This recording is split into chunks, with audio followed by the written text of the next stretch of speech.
So as I just am about to turn 33 years old, I realized, why do we have a midlife crisis? Why do we sometimes go through things in life and we really don't understand why all of a sudden the urge to feel like we're riding on borrowed time? And how come we are constantly beating ourselves up, right? We do it all the time. I should have done this, I should have done that. And why do we have midlife crisis? And if you're younger listening to this, learn from what I'm telling you right now. So, philosophically, I believe that the reason that we have midlife crisis is because we know in our mind that we're not doing enough, that we haven't done enough, and we're not living up to our potential. And I currently want to implore you guys that if you have any doubt that you're not living up to what you should be doing, don't wait. You know, for me, it's prayer, being a Christian. Those things is what keeps me grounded and makes me realize what's the most important things in this life. You know, obviously, we have different things and different sets up. I teach classes on trading. I teach school. I'm part of a ministry at a church. I'm doing a lot of different things. But what keeps me grounded is knowing the fact that not that I'm doing a lot of different things. That doesn't, to me, define success. Success is a healthy mind. You know, I remember one time when I was 19 years old, and I was working at my right before I started college. I was working at a steel factory, and they did lathes, and operating machinery. And the janitor walked out. I was in my car, and he walked out, and he walked next to my car, and I was like, "Hey, what's going on, man?" And me and him were talking, and he had a big smile on his face, and I'm like, "Man, he's in his 60s, he's smiling, but he's the janitor at this factory, you know." And his attitude and the way he just carried himself, it struck a chord to me and hit my spirit. And then I realized that's success. Being happy with what you're doing. We live in a day and age now that we always look at other people and we dictate how successful we are by the next person. Usually it's friends, family. It's not for me or from the people I talk to. It's not as much as people that we see on TV or watch on our favorite YouTube. It's not that. It's the people that we see usually on Facebook or X, all those things. Oh, look at them going on vacation.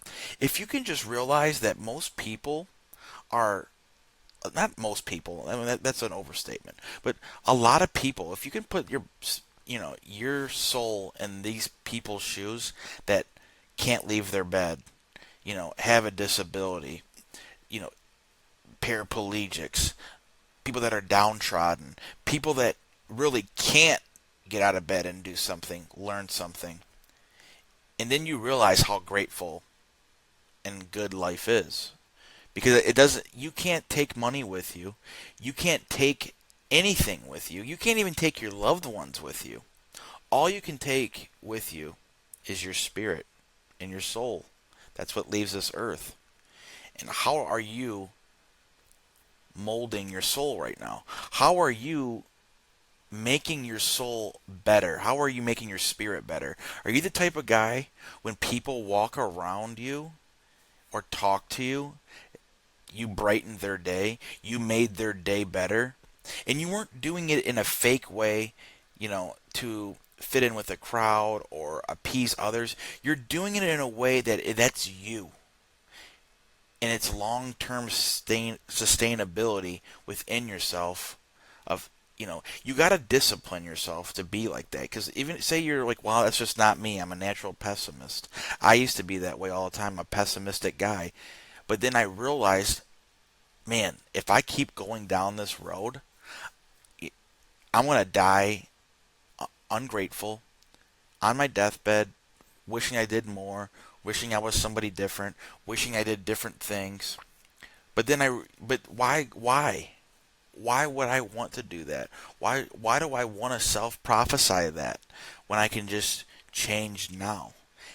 And I'm telling you guys, money and materials, sex, all the things that the TV tells you is what is going to make you happy, it doesn't make you happy. So I just want to challenge you guys. Anybody that's listening to this right now, don't just do things. Even if you work out, right? And you think, well, if I lost weight and I worked out, I'd be happier because I'd be more confident. Well, what happens if you can't work out anymore? What happens if you get an injury and you can't work out and do things? Then what? You're going to be a shell of yourself. And you always get, like if you're me, you always got a plan for the future, for the what ifs, but you don't want to live on that of the what ifs. Like Jesus talks about in the Bible, the thorny ground in the sower of the seed parable. The thorny ground is when people are tossed on the ground, or because their soul is part of that ground, right? And how they either the ground. I can just go on and on. I can go for like 15 minutes about this whole parable, but I'm trying to summarize it to you. Is the thorny ground is the people that worried about the cares of this life instead of what was the most important thing. And the cares of this life are obviously, money and temporary happiness. Don't live for that, guys. Live for better. Live to make a difference. Don't live and die by the 9 to 5. You obviously have to work to help your family. That's fine. I do the same thing. But you don't want that 9 to 5 that is what defines you. You want to define yourself in a different way. And I don't want to get preachy, but I got to explain to you how I define myself. But anyways, I just wanted to challenge you guys with that because the psychology of the market, right? This is a stock market channel. Is the psychology is if you that what I just told you falls into trading. If you feel like money is a dictation of how happy you'll be, then you'll overtrade. You'll stay in longer in trades than you need to because it's not the money is not big enough. You're not satisfied with the 5% wins, and and then when you do win, it's you don't celebrate it. You're not happy. You move on to the next one real quick. But if you lose, you beat yourself up for a real long time and you stay in it because you've lost money. Don't be that way, guys.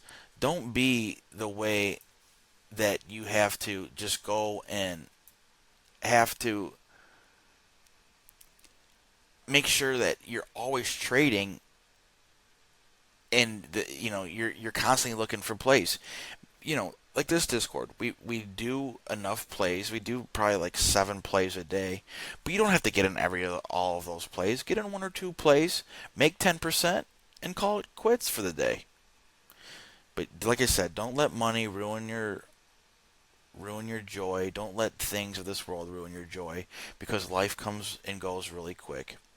Anyways, this is Brainstorms with Capital Conspiracy Trading, and if you leave a like and subscribe on this channel, and then you comment on there and say, you don't even have to comment. That'd be nice if you did.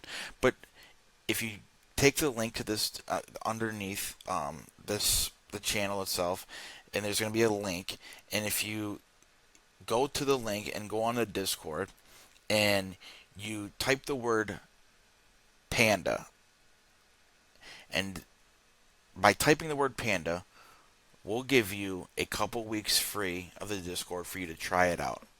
Try it out. Get your feet wet. We'll do some training. We'll figure, if you know absolutely nothing about trading, that's fine. We'll get you started and situated. But anyways, God bless. Have a good night. And have a good day. Right now it's night for me. But maybe when you're listening to this, it's in the morning. Anyways, see you guys.